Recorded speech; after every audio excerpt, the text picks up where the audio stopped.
Welcome to today's webinar, Fighting Evictions in Nursing Homes and Assisted Living Facilities. I'm Eric Carlson, and I'll be presenting the material today. On the logistical side, I suspect this isn't your first webinar, so you're familiar with Zoom. If you want to submit any questions, there's a questions button.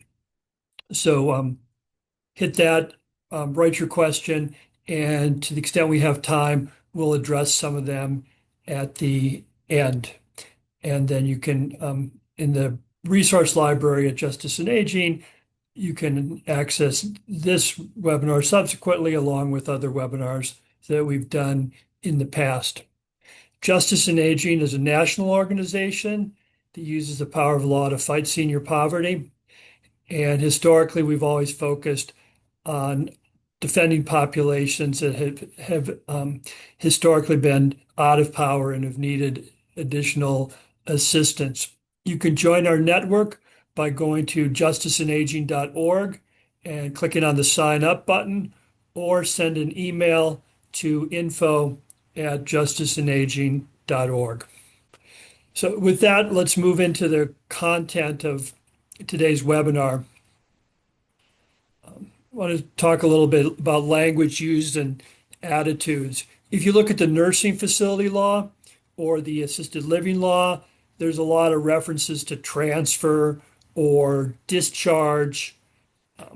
We're going to use generally eviction here instead because transfer and discharge sound a bit sterile, a bit mechanical to business-like. They're focused more on the institutional processes, like you're just doing some sort of mechanical chore that's necessary.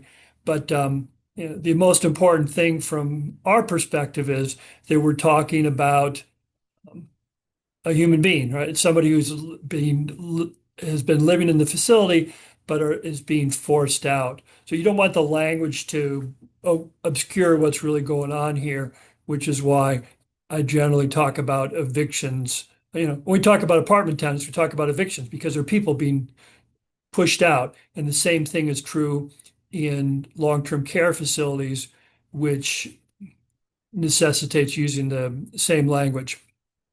And then one other introductory point, the most important rule in fighting evictions from long-term care facilities, really simple, just 3 words: don't move out.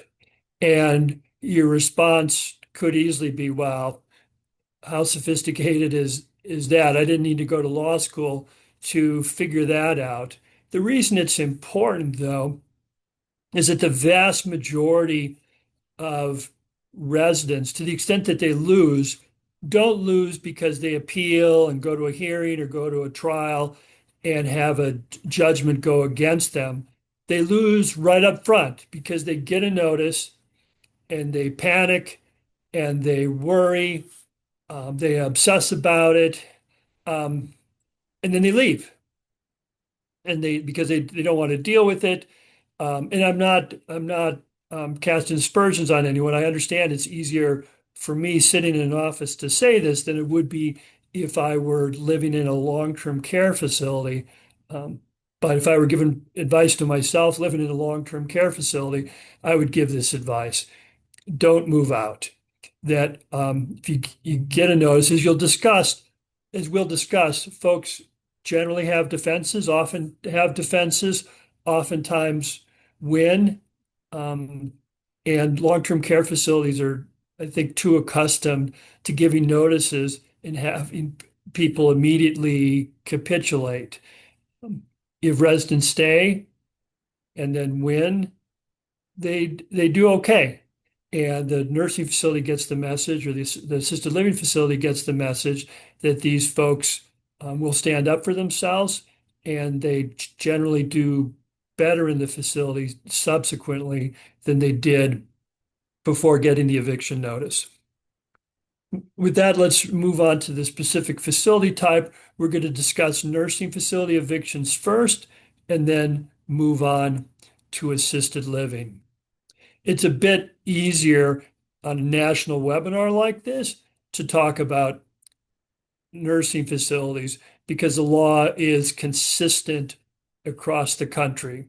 The federal nursing home reform law applies to every nursing facility that's certified for Medicare and or Medicaid. And that's the vast majority of facilities in the country. There's just a tiny fraction that don't accept either. Because Medicare and Medicaid are such important reimbursement sources, as a practical matter, virtually every facility has to be certified. So, um, in almost all circumstances, the facility that you're dealing with accepts Medicare or Medicaid or both, and because of that, has to comply with the federal law.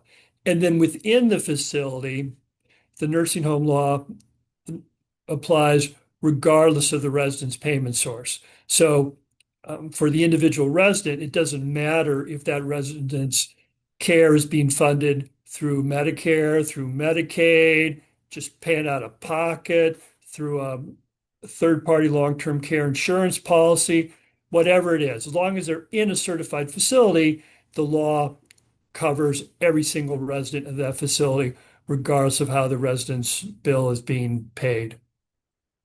And then the final broad note on law here, there's a citation for the eviction regulations, Title 42 of the Code of Federal Regulations, 43.15, subsection C.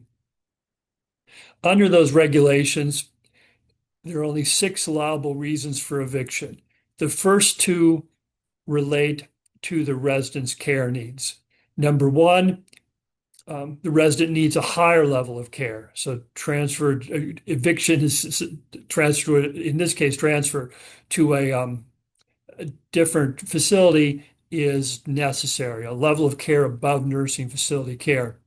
Number 2, the resident's health is improved so that he or she no longer needs nursing facility services and could allegedly move into an assisted living facility, for example, or to a house or apartment. Reasons 3 and 4 deal with the well-being, not of the resident, but of other people. So number 3, the resident supposedly needs to be evicted because the resident's presence in the facility endangers the safety of others in the facility. Or number 4, the resident's presence in the facility endangers the health of others in the facility. Reason number 5 is non-payment after the facility is given reasonable notice. And then 6, the facility is going out of business and isn't operating as a nursing facility anymore. So those are the only allowable reasons for eviction. And if the facility tries to argue something else, that should be a non-starter because these are the only 6. There's a notice requirement in the federal regulations. The facility has to give written notice to the resident, the resident's representative, and to the applicable long-term care ombudsman program. The notice has to be in writing in a language that the resident and the resident's representative will understand. So note that you've got to, if it needs to be translated, it should be translated under the regulations. The notice has to include the reason, one of those 6 reasons that I mentioned just a couple minutes ago, the date of the proposed transfer discharge, the location to where the resident is to be moved, the resident's right to appeal, and then the contact information for the applicable long-term care ombudsman program. This notice generally has to be given, this written notice that we just discussed, generally has to be given at least 30 days in advance of the proposed action. I want to note that the regulations call in unusual urgent circumstances practicable notice of less than 30 days. If there's some urgency, if the resident has lived in the facility for less than 30 days. But note here that there's practicable isn't defined in law, but what we need to argue, if in the rare instances when the facility might be trying to move with less than 30 days notice, is that practicable has to mean that the resident is able to stay at least until his or her appeal can be heard and ruled upon. Because it wouldn't be practicable. Let's say I'm in a nursing facility and the facility says you have to get out in 4 days. Um, but I've got a righteous case. It's not fair. I need at least enough time to be able to request an appeal, have that appeal heard, and then have a ruling on that appeal to determine if the eviction is appropriate in the first place. There's also a documentation requirement in the federal regulations. The reason for this has to be documented. First of all, if it's for, if this is based on supposedly the resident's own good, the first two reasons that we talked about, the resident needs a higher level of care or the resident doesn't need nursing facility care anymore. This has to be documented by the resident's own physician, which makes sense because again, this is supposedly for the resident's own good. But if the transfer is instead based on the health or safety of others in the facility, then documentation from any physician is adequate. And then within the last 10 years, the regulations were revised to add this additional requirement if there's a situation where the facility claims that it can't meet the residents' needs. Right? That's reason number one. The facility's arguing you need more than a nursing facility. And so we can't meet your needs. Then the documentation has to explicitly include all three of these. The needs that allegedly can't be met, right? So you can't just say, oh, we can't meet your needs, but we can't do what we can't assist you with whatever it is specifically. But and then number two, we've tried. These are our efforts to meet those needs. We've done our best in trying to meet your needs. And then number three, this is why this new facility that we're suggesting for you, this is how they can meet your needs in that new facility to guard against the possibility, and I've seen these dozens of times over the years, when the facility just waves its hands and says broadly, oh, we can't meet your needs and we're just sending you someplace else, even though on paper the someplace else looks no little different than the original nursing facility. That's dealt with by this requirement that the facility has to explicitly note the needs that can't be met, what they've tried to do to meet those needs, and what the new facility can do to meet the residents' needs. And then also in the regulations, there has to be preparation for transfer discharge. There's two specific sections of the regulation. One is specific to these involuntary situations. That's the language that's quoted here.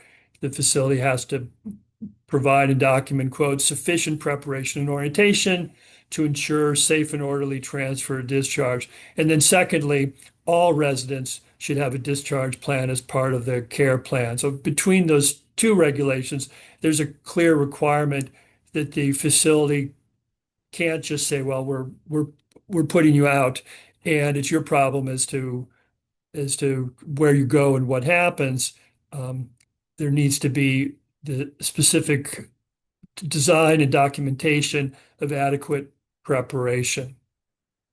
I've mentioned the right to appeal.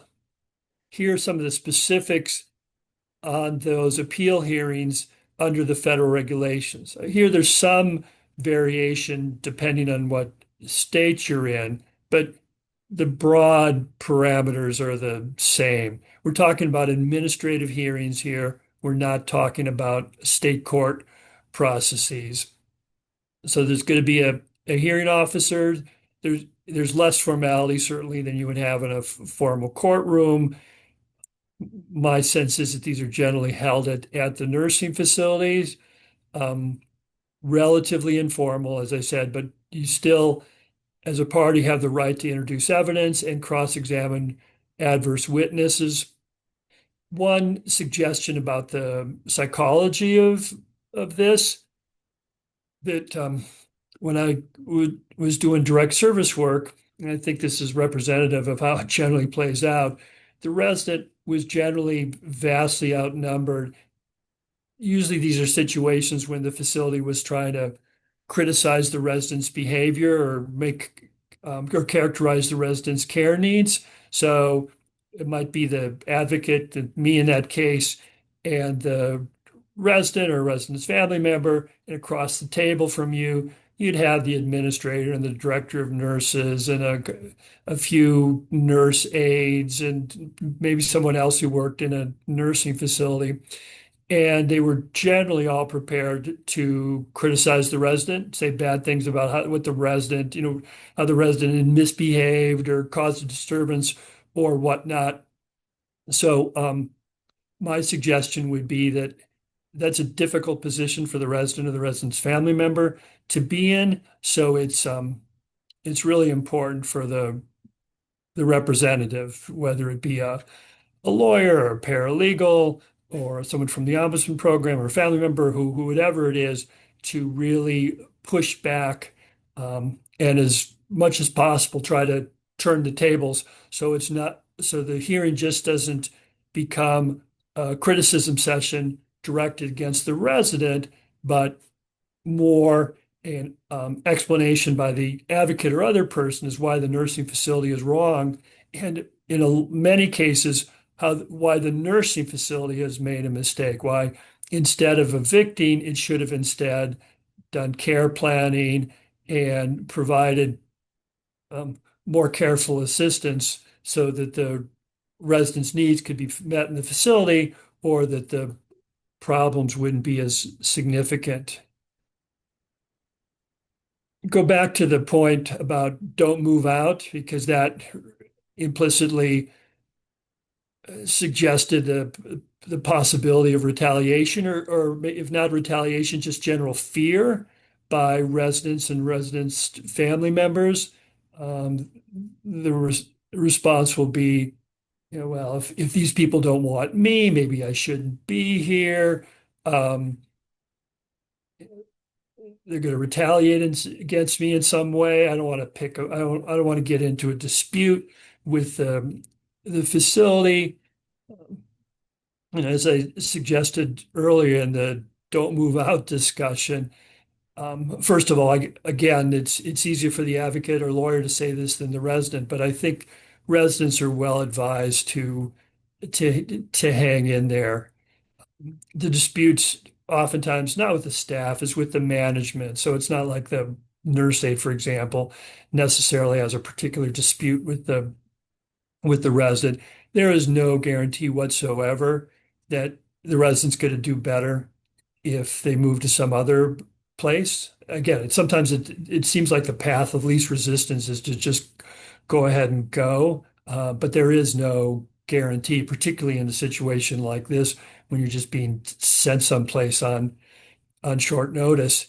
And as I mentioned, residents do okay after they appeal and win. I've been involved in many of these situations, and after the resident wins, the facility gets the message, and they figure it out, and they understand that the resident will not be pushed around, and the relationship is better with better care planning and a better ability to meet the residents' needs. So I think both for systemic reasons and individual reasons, systemically, you don't want residents always capitulating. It's better if residents push back. So on a broad perspective, but also I think I can say honestly that that's true individually as well, that residents are going to do better. They don't necessarily do better being pushed out and moving precipitously someplace else. And they're better when getting the notice, taking a deep breath, appealing it, and moving forward. Let's talk about some common problems. Um, presumably, if you're listening to this webinar, you're obviously interested in these issues and have some experience. There's a good chance that some of these will be very familiar to you. The first is the Medicare related problem. The facility says you have to leave. You were your care was being funded by Medicare. That's a short-term thing, and this facility doesn't provide long-term care, doesn't provide custodial care, however they might describe the situation. That is not true. That the resident has a right to stay. That Medicare, true, Medicare is short-term, 100 days max under traditional Medicare, and oftentimes just 3 or 4 or 5 weeks. But that doesn't mean that the resident's stay is necessarily limited.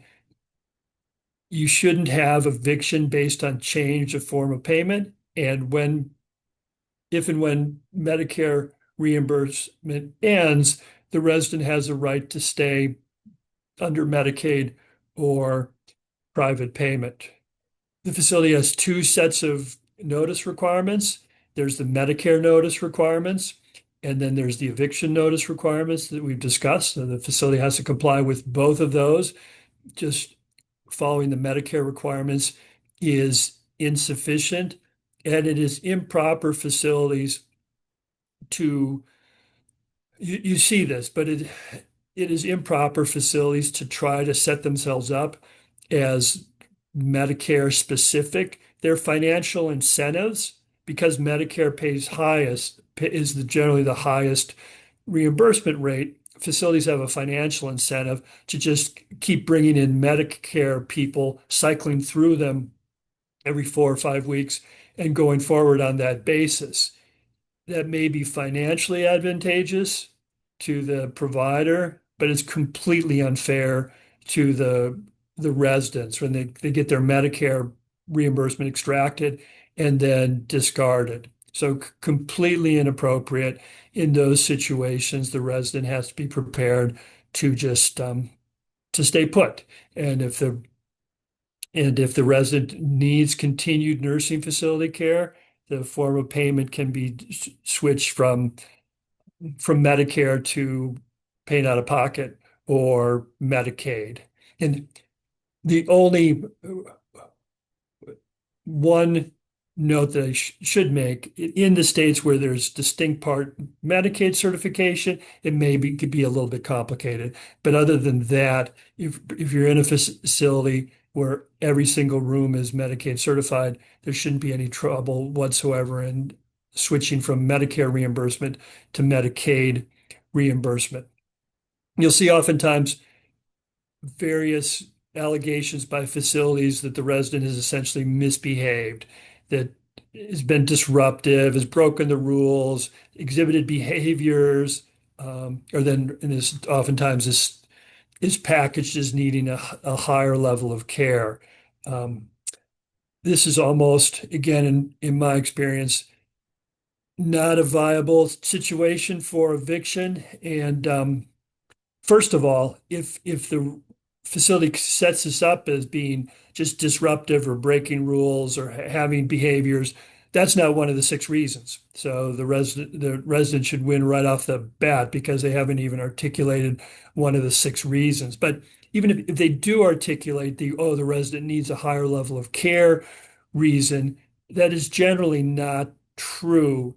The resident, it's true, may be difficult. It may not be the easiest resident, may present some challenges, but that's why he or she is living in a nursing facility, right? It's not a finishing school, it's a nursing facility that's specifically set up to care for people who need ADL assistance and who oftentimes have some significant level of dementia. As a practical matter, these people don't need a higher level of care. They're not appropriate for subacute. They don't need an acute care hospital. They need a nursing facility. And the facility doesn't have grounds to evict them based on their care needs or their quote unquote behaviors. What the facility should be doing is doing some care planning. Um, there's ways of working things out. And oftentimes the facility, just on the face of it, shows that the argument about needing a higher level of care is not viable because, as I mentioned, they have to list a location to which the resident will be moved, and the facility oftentimes lists another nursing facility. And it should be hard for them to claim that the resident needs more the nursing facility care if they are proposing to send the resident to another nursing facility. Another invalid argument is the facility claiming that the resident requires one-on-one care, then that's not something that they do. The facility has to provide the care that is necessary. The language of the federal regulations talks about the care necessary for the resident to attain or maintain the highest practical physical, mental, and psychosocial well-being. That's a high standard. They need to provide what the resident needs, and some residents require relatively less care, and some residents require relatively more care, and the facility has to provide the level of assistance that the resident needs, again, as long as the resident is within that broad swath of care needs that qualify for stay in a nursing facility. Sometimes the facility will couch this as the resident's expense being too high. Oftentimes, this is directed at residents who are being reimbursed by Medicaid, and you'll hear complaints from the facility saying that they're losing X number of dollars per day on that resident, or Medicaid residents generally, and that Medicaid just doesn't pay them enough to provide the necessary care.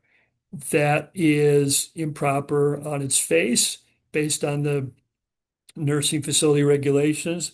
The facility can't discriminate in service provision or on evictions based on payment source. So, in general, in advocacy, whenever you hear the Medicaid doesn't pay enough, you should be prepared to push back because the facility has agreed to accept that rate. Just imagine in your own on your own healthcare coverage, if you let's just assume you have coverage from your employer and you went to the doctor and the doctor says, well, what you need is X, but because you've got Blue Cross or whatever you might happen to have, I can't do that for you because I don't consider their payment rate adequate. And your response would be, are you kidding me? You're getting paid. You signed up for Blue Cross. I'm not just picking on Blue Cross randomly. It could be any health insurer. And you're telling me you won't do it? That's obviously wrong. The same thing is true in this Medicaid situation. The facility has signed up to participate in Medicaid. They went to the state Medicaid program and said, I want to be a certified provider, and I promise that in return for the payment rate, which I know about, I will comply with all these federal regulations and provide the care that is the level of care that's required under those standards.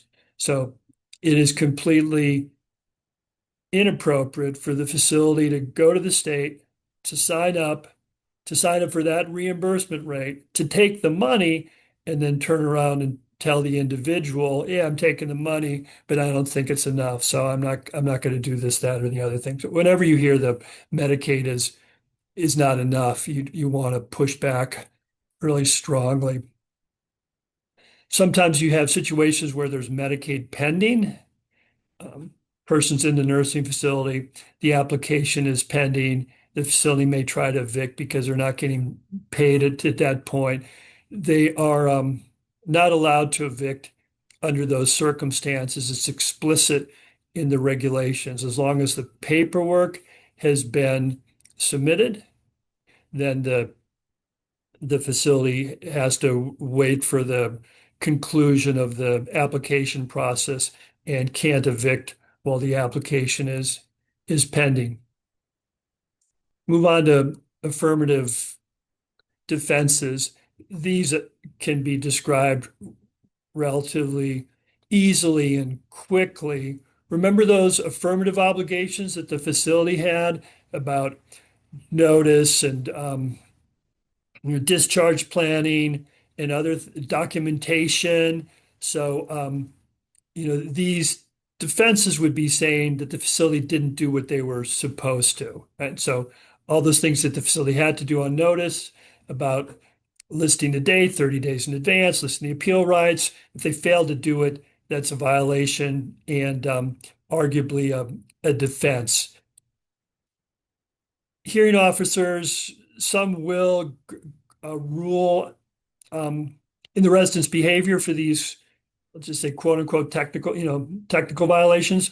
Um, but what you want to, and some won't, but you want to argue in these situations that actually technical is the wrong way to describe it. It's really important, right? It's important that the facility do this right, that they give notice, that they do the documentation, that they do all those things. And it's, you know, and they're professionals and they've got to do it right. And what if they did it wrong for nine people and those people picked up and left because they didn't get appeal rights? And then the 10th person knew enough to appeal and they said, oh, sorry, just a technical violation. No, it's not. You're cutting corners and you can't, that's the price you pay. Maybe by cutting corners, you get some unfair wins. But if you get caught, if somebody knows enough to appeal and to make these arguments, then to keep the system operating appropriately, the the requirement has to be enforced against the facility. Um, go on, we'll walk through some of these other requirements that then turn into affirmative defenses. That they didn't list the location. They listed a location that was inadequate. Sometimes you'll see notices just say, "Oh, we're going to transfer so and so to her daughter's house or toward a homeless shelter, or something like that." Inadequate shouldn't be accepted, should be grounds for ruling against the facility. We talked about the physician documentation earlier. If the provider hasn't is unable to show that documentation, that's a ground to automatically rule against the facility as well. And then other defenses are pushing back on the doing battle essentially on the allegations themselves to um, to prove that the facility can't make their case based on the merits. If they say, for example, that the resident needs higher than a nursing facility, or that the resident's presence in the facility endangers rather the health or safety of others, make a request for the resident's file, and there's useful information in the nurse's notes, in the assessment um, document, in the care plan, social service notes.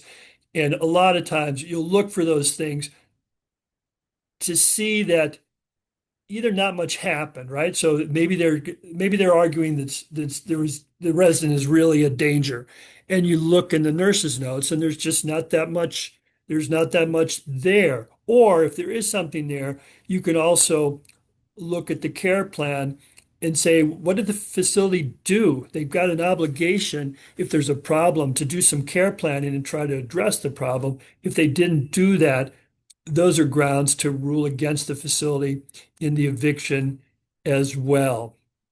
And that's something that can come up in the if you to the extent you're cross-examining people, the staff may be in the facility, in the hearing rather, all prepared to say terrible things about the resident and how the resident has misbehaved and supposedly endangered others.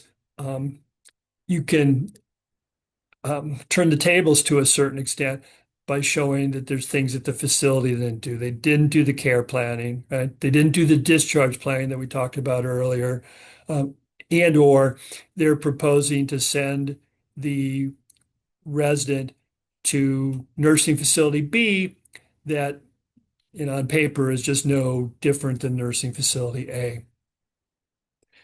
A variation on the eviction situation is the returning after hospitalization, so-called hospital dumping. The right of the resident to come back is based on two things. One, the state law often includes a bed hold, and it's generally consistent with the Medicaid payment for bed hold. So a state may say you have a right to hold your bed in a nursing facility for a week or two while you're hospitalized, and then the Medicaid program oftentimes will often be willing to pay for that bed hold for the same length of time. Also, there's a federal law that gives a right to return to the next available bed under Medicaid or Medicare is regardless of the length of the hospitalization. So in that situation, for example, no one wants to pay for a vacant room, vacant bed for a month or 6 weeks, for example. But if after, we'll just say 6 weeks, in the hospital, the resident wants to return and the facility has a vacancy, it's perfectly appropriate to require the facility to allow the resident to return. In the majority of nursing facilities, certainly there is a vacancy. Occupancy rates are more often than not far short of 100%. There are some advocacy priorities here because it's on an eviction, like I said, it's easier, relatively easier to say don't move out. You just stay put. But if you're in the hospital and trying to get back in, it's it is harder. And you can do advocacy, you can make a complaint to the inspection agency, but really try to communicate some sense of urgency to get them to take strong action ASAP. And you also have the option if you're a lawyer or have access to a legal services program that will consider it to go to the local trial court and get an injunction that would obligate the nursing facility to allow the resident to return. When I did direct services, I did a handful of those, and generally um, I found that the judges were very amenable to that because you're in a sympathetic situation. Oftentimes in that situation, the inspection agency has ruled in the resident's favor, but the facility has just stonewalled them, and your local state court judge will certainly understand. Will be willing to see this as sort of a lockout situation and something that's completely unfair to the resident. So with that, let's move to assisted living. There's some difficulties here. I said up front in the nursing facility, we're talking about the same federal law, so it's easier to generalize in a national webinar like this. Not true in assisted living. You're talking about state law, and you're talking even about different terminology for the same general level of care. Some states will say assisted living, some states will say residential care facility for the elderly or housing with services. And so I can't tell you exactly what your state law will say. I can talk about some things that are common. Um, the facility can't meet the resident's needs, non-payment, um, some of the justifications. The law isn't nearly as good here as in the nursing facility side. So in some states, you'll see really broad authorization that allow eviction just if the facility gives notice or if they've broken the house rules or things like that. So, if people are in the position to do systemic advocacy, I encourage them to look at the state law and consider the possibility that may need some tightening up, and that there's some good arguments to be made oftentimes to make the assisted living law closer to the nursing facility law. Um, Oftentimes, the facility is saying that it can't meet the residents' needs. Sometimes there may be something specific in the state regulations that say, and once you have pressure soars beyond a certain level, that they're unable to stay in the facility. Um, you want to, in that case, prove that the disqualifying condition is not, in fact, the case. And in some cases, you might be want to argue that to sort of take a run at the law itself, saying that the federal ADA requires that there be some level of accommodation, but um, that's a heavier lift because you're not just prosecuting the appeal, you're also suggesting that the state law has to be anyway, you're requiring the state court judge to consider the ADA as well, which is not impossible, certainly, and it's important, but it makes things a bit more complicated.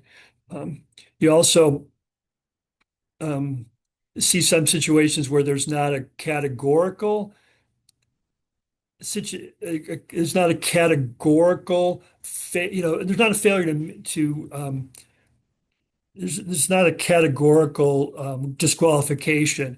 It's just a broader disqualification about the resident's needs being too great. And in those cases, you want to show that the resident's needs actually aren't that high and and or argue that the facility should be in a position to provide the necessary care due to the state law, due to what promises they've made in the admission agreement or in advertising. And again, also their obligation under the ADA to accommodate conditions. In the non-payment situation, a little more straightforward. Um, you looking at the admission agreement, oftentimes private pay is much more common in assisted living than it is in the nursing facility situation. You don't have the same prevalence of Medicaid and Medicare, certainly. So there's a lot of discretion with the facility. You still want to take a hard look at the admission agreement. You've got admission agreements that play a little loose about tiers and particular rates associated with tiers of level of care and want to look hard at those to make sure that the facility doesn't get ahead of itself. In some situations, there may be state law that limits what can be charged when a resident is eligible for SSI or if the care is covered via a Medicaid home and community-based services program. But it's hard to generalize here because some state laws aren't nearly as strong as they could be in this particular area. One thing I can mention that you see across the states are facilities that in, attempt to enforce agreements that say that they will not accept Medicaid unless the resident has already paid out of pocket for a specific number of months or years. Um, I know they're common, particularly in some states, and just accept it as well. That's the way it is. I would encourage people to to push back and to consider challenges and to consult with us if you're interested in such a challenge. It is really problematic. It's clearly not allowed in the nursing facility space. It used to be common, and I used to be right 30 years ago. It used to be fairly common in the nursing facility space, but it's explicitly prohibited now. And then on the in Medicaid in general, you look at the law that says that a Medicaid certified provider can't charge a Medicaid beneficiary anything more than what's allowed. And that's what the facility is trying to do here. They want a situation. Let's say that when I entered, I signed some piece of paper that said I promised to pay out of pocket for a year and a half, but maybe just a year has gone by and I'm at Medicaid levels right now, right? I'm not in a position to pay privately anymore. And the facility says, "Oh, we're not." They're essentially saying we're not accepting Medicaid from you because of this agreement. But that's inappropriate. If I get qualified via Medicaid and I come to them with the possibility of Medicaid payment and they're certified to accept Medicaid, they shouldn't be allowed to turn that down. And as I mentioned, it is prohibited under the nursing facility law, and I think it's vulnerable to challenge under just broad Medicaid law now. And if you see those situations, um, don't immediately assume that that's just the way it is, and consider the possibility of pushing back, and feel free to consult with that because you should be able to recognize the unfairness of this. That anyone who should be able to recognize the unfairness of this. Somebody's in the facility, they have spent the last of their life savings probably paying for assisted living care, but the facility says, well, not enough though. That's all the money you've got, but we're going to force you to leave now because we don't consider the amount that you've paid us out of pocket sufficient in order for us to agree to bill Medicaid. And again, as a Medicaid provider, it's a little bit insulting if you're there if you're certified with the state to provide this assistance and then telling people to get lost instead rather than accepting their Medicaid, it is a problem. So, as I mentioned, hope that we can find a way to push back in these facilities or the states where it has presented a problem. As far as procedures are concerned, it varies from state to state. Sometimes the state's landlord-tenant law, you go to the same court that all evictions are heard in, or some states there's administrative hearing. And then in some cases, it's a little bit murky. The state regulations don't reference either the landlord-tenant unlawful detainer processes or an administrative hearing. Um, the landlord-tenant law has some pros and some cons. It's obviously more expensive going to court. It's more intimidating to the resident, but it also is a little bit intimidating to the providers as well. And sometimes if they're presented with a situation where the resident says, I'm not leaving, I think you're wrong, the provider is unwilling to retain a lawyer and go through the process to pursue an eviction in the landlord-tenant court. As I mentioned, some cases there's ambiguity, it, and I think in that situations, I encourage their people not to automatically capitulate. There may be an argument. Oftentimes, the landlord-tenant law will say that there's unlawful detainer procedures available in situations where a person has hired real property. And but there's nothing explicit that says that includes assisted living. But there's nothing explicit that says it doesn't either. And so the argument is good that it should be covered. Um, Again, it's gonna vary from state to state, but I encourage people to consider it because if you do get in that situation, there's likely a very um, colorable argument that it should apply, that it doesn't make a lot of sense that apartment tenants are protected, but assisted living residents can just be put on the street without any process whatsoever. So finally, we'll conclude with the discussion of the overlay of the federal law relating to Medicaid HCBS payment for assisted living care.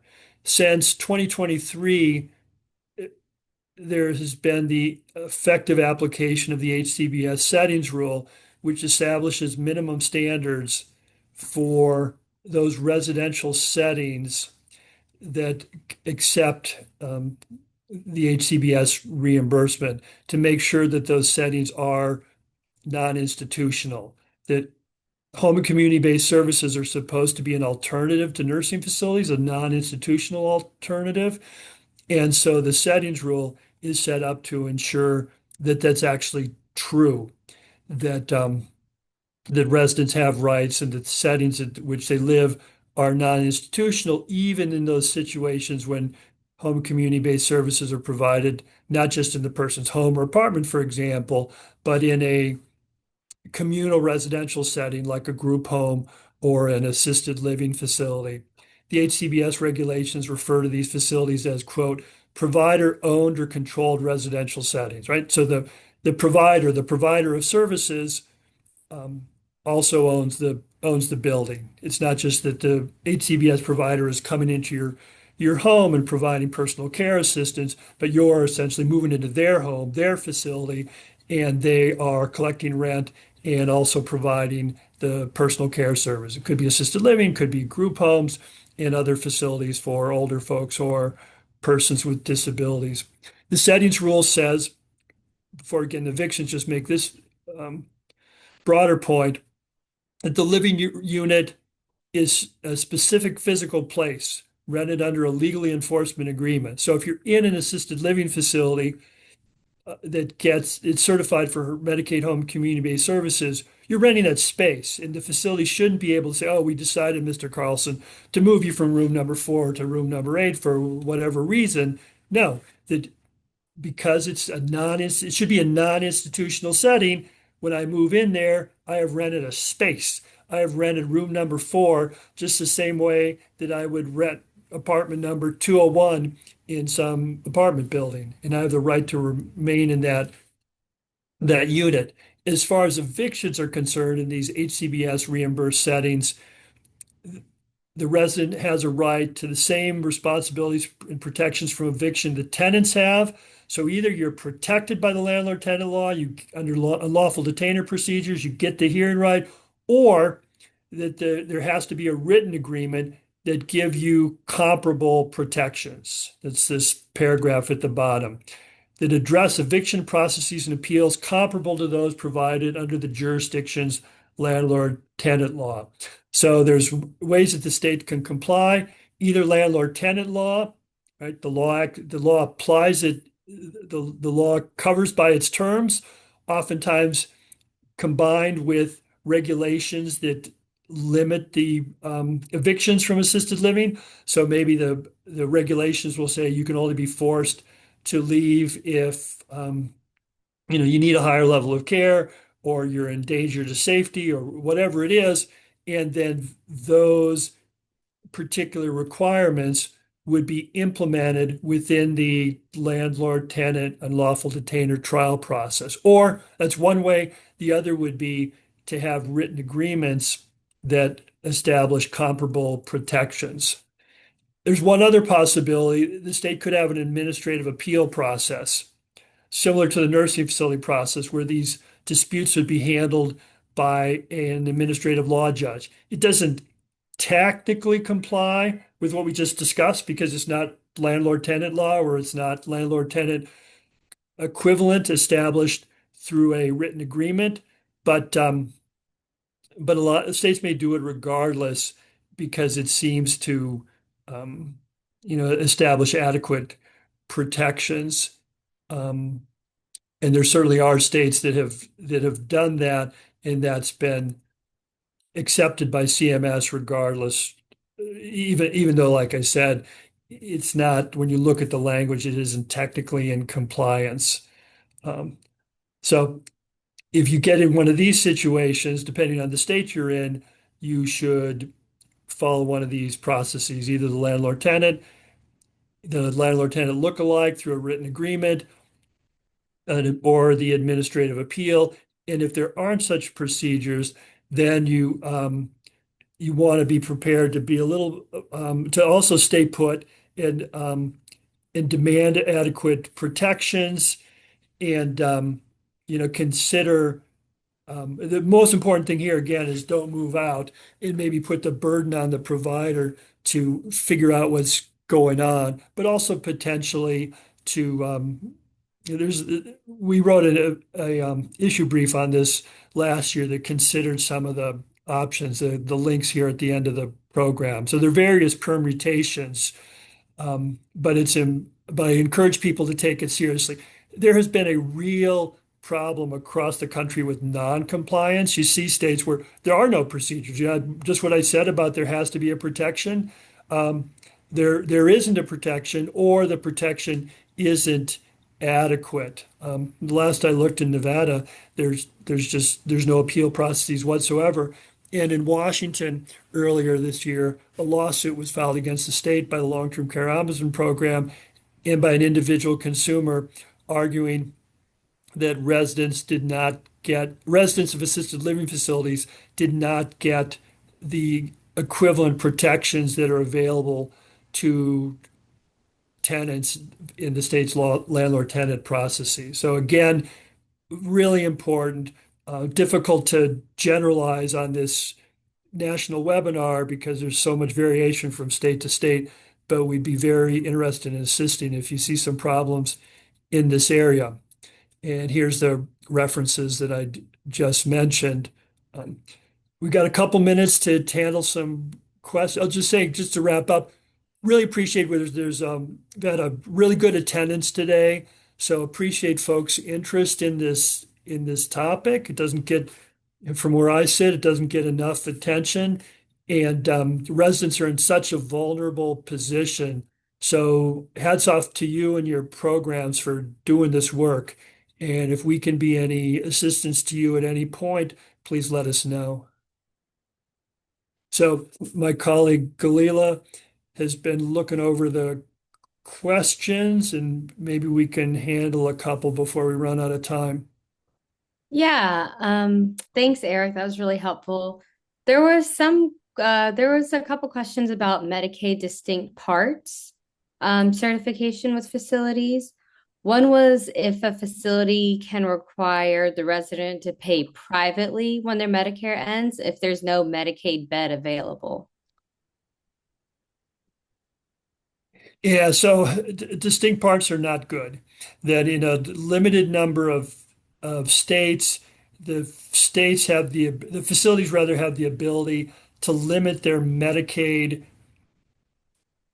they limit the Medicaid certification just to certain rooms within the facility. So you get these unfortunate situations where the resident says, "I'm eligible for, switch to Medicaid for me," and they say in response, "Well, sorry, sir, you're in the wrong room. You're in a non-certified place in the facility." What I would, in those situations, people want to ask as soon as possible for transfer to a certified room, to make it clear. And so then in situations like this, they have a good faith argument to say, not my fault, right? I tried to get this addressed. I asked to be moved to a certified room and the facility wouldn't do it. So it's unfair for the facility to charge me like this when it's their fault that they didn't get me into a certified room. So beyond that, I certainly wouldn't, I don't want to be in a position to say, oh yeah, you have to pay out of pocket, but I will say it's difficult though. It's not it's that's the argument. That's the advocacy strategy would be to ask for transfer ASAP, and then if a facility tries to bill privately, saying that it's their own fault for not addressing the situation despite being given adequate notice. But I will recognize that it is I wouldn't want to say more than that on a national webinar. There's some complications here, and it's really difficult to generalize. I can't say you will or will not prevail in those situations. It is a problem. Thanks, Eric. And then there were a couple of questions about the notices for evictions. Um, a lot of questions were looking at if the notice always has to have the location listed where the resident is being discharged to, regardless for the reason of the discharge or whether it's a transfer, does the location always have to be on the notice? Yes. You know, That one's there's a more complicated. So the answer is yes. I get it. I will say this. I understand that it's sometimes more complicated. The facility will say, well, we don't, the resident's not cooperating. What can we do? We don't, we're trying to figure it out. It's premature. Um, well, the law, the regulation though is clear. It's got to list the location of quote unquote transfer discharge when the notice is given. great. And then the last question, a lot of people have been noticing all these great protections that facilities just are not abiding by. And where can people turn to if their facilities are not following these regulations or these federal protections? Well, that's the $1 million question, isn't it? That I mean, first of all, I will say that there's something that all of us can do as far as our advocacy, right? That Right. That's why we're doing this webinar. That's where this is work that you can do at a small level. It's just that don't move out, right? People have that control. They're not rolling over. I mean, again, I'm not disparaging anybody, but don't move out, right? Those can be fought individually. I think you can make complaints with the licensing agency. You can make a complaint. You can make a broader complaint saying, here's systemic non-compliance. You could do education processes within your own community. You could go to the networking, the aging services networking. If facilities are just tossing their Medicare people um, um, aggressively to say this, to do this kind of education and show this is wrong here, to try to change the culture, to get something in the newspaper, to do all the education that you can, to those to if you're a lawyer, you file a class. There was a case in Maryland a few years back against a chain that was doing this kind of Medicare related discrimination they was talking about. They were just churning through Medicare people and tossing folks when their Medicare ended, and the state attorney general brought a lawsuit. So all of those are um, options. Great. Thank you so much, Eric. All right. Thanks much. Thank you, everyone. Appreciate your attendance.